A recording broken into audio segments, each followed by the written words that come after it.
It's Friday, October 16th here in Seoul. Hey everyone, it's Debbie from Korea Now with the headlines for today.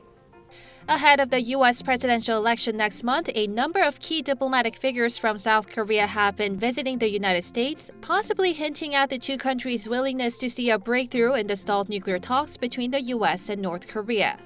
청와대's National Security Advisor Seo Hoon has been in Washington this week to meet with his U.S. counterpart, Robert O'Brien.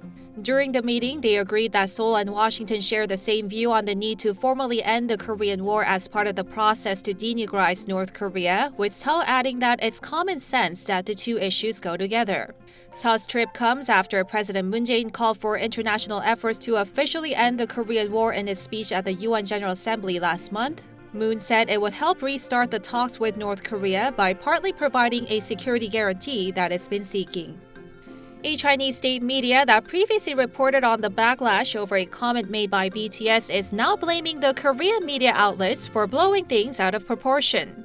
In a commentary on Thursday, China's Global Times said the mainstream media in Korea have all reported on the reactions of Chinese netizens with clearly sensational tendencies, which ultimately led to more tensions.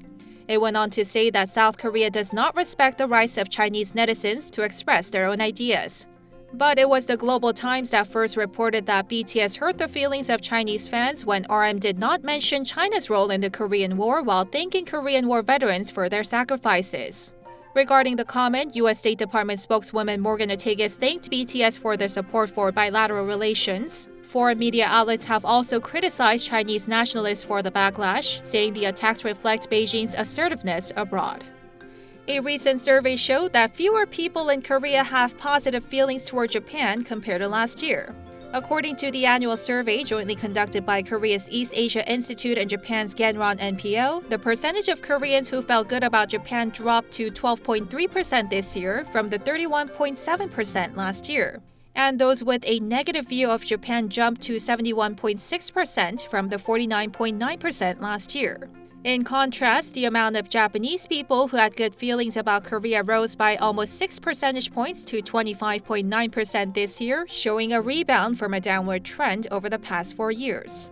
Analysts say there are more Koreans feeling badly about Japan, probably due to the frayed relations between Seoul and Tokyo over trade and historical issues, while Japan has been showing more interest in Korean culture, such as Korean dramas and music.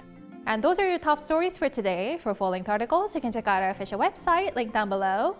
As always, make sure to subscribe to Korea Now for more daily updates.